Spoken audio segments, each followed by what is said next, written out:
What's going on, guys? It's Jason, your strength and confidence coach, and today I'm very excited to be bringing you the second essential habit to fat loss, which is all about your vegetable and protein intake. So now it's time to start diving into that nutrition now that we went over our sleep patterns. And nutrition is going to be a very important aspect of your fat loss, obviously, because what you need to achieve for fat loss is a calorie deficit. And for those of you that don't know what a calorie deficit is, it's when you consume less calories than your body burns. Now, the problem with this is that most people who go into a calorie deficit, they either do one of two things. One, they overly restrict themselves to the point where their calories are way too low and they're unable to sustain it for a long period of time.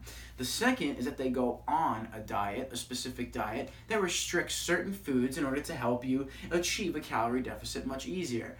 The problem with those things is that because you're going on something or you're trying a new routine out, you are always going to end up not being able to follow through with it for a long period of time because you won't have the habits ingrained into you to help you lose that fat. So while we're going to be talking about nutrition, it's not going to be a specific meal plan that's going to be the answer to your prayers. What you really need is you need to have habits that support your diet and full of healthy foods that will help you make your calorie deficit much easier, and it will also have you being more satisfied, feeling more energetic, and be a lot more simple as time goes on, so that way when you do lose the fat, you can keep it off for a long period of time, right?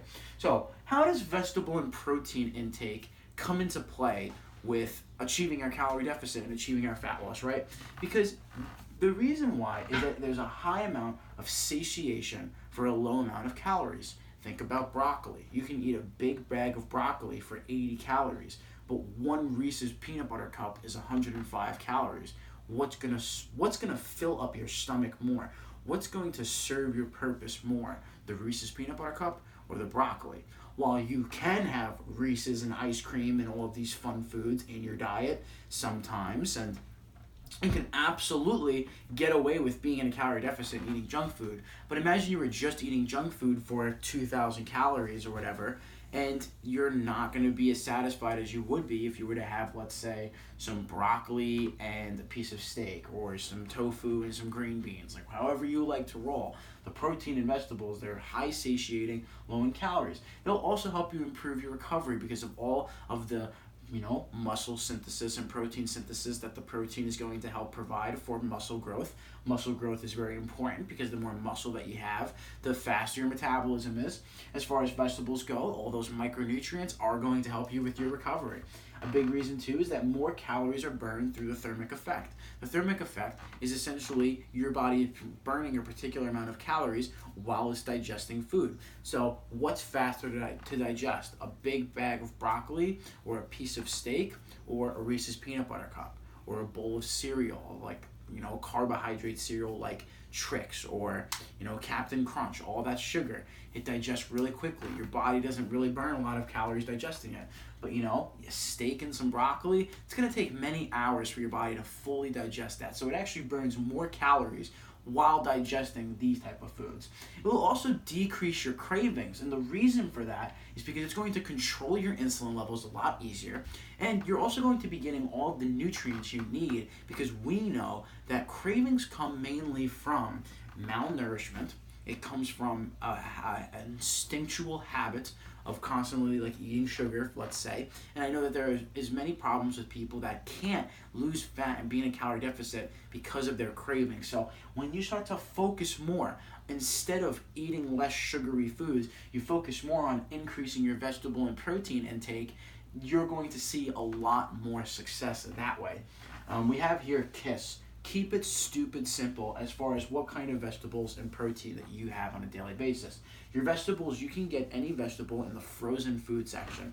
If you want to make your foods a little bit more wholesome and a little bit more, cooked or raw, you want to buy them raw, that's cool. But frozen is super easy. You can microwave it in a few minutes and it keeps it stupid simple. You can get broccoli, carrots, asparagus, green beans, spinach, kale. Keep it simple. Whatever it is that you like, Pick 2 vegetables that you like, and you can have 2 vegetables a day. And if you start getting into that habit of eating 2 vegetables a day, things will start to work itself out. Your cravings will start to decrease, you'll be in a calorie deficit much easier, and you'll just have that ingrained habit that will help you achieve more successful fat loss. Then as far as your protein goes, you have your chicken, you have your turkey, so your poultry, you have ham, you have beef, you have whey protein. That could definitely be a nice convenient source of protein. You have dairy. You could go for a fat-free option. It'll definitely be protein source, like a Greek yogurt or a fat-free cheese, or like a fat-free milk has lots of protein in it.